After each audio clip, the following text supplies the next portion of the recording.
The Adobe Photoshop source file that you've been working with is not suitable for sharing, so you need to export it to a format that can be readily shared.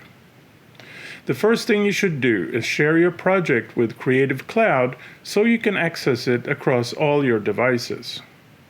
Once the document is available in Creative Cloud, you can also invite collaborators to work on it. To share the project to Creative Cloud, simply click the blue Share button. Next, we'll export a copy of the image suitable for sharing via web or email. Choose File, Export, and Export As. Set the file format to JPEG and width to a custom value, for example 1024. Note that height will be chosen automatically to preserve the correct aspect ratio. Click Export to save a new copy of your image.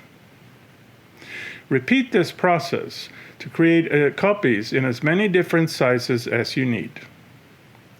Be sure to save the Adobe Photoshop project file before you close the application so you can come back and work on it later.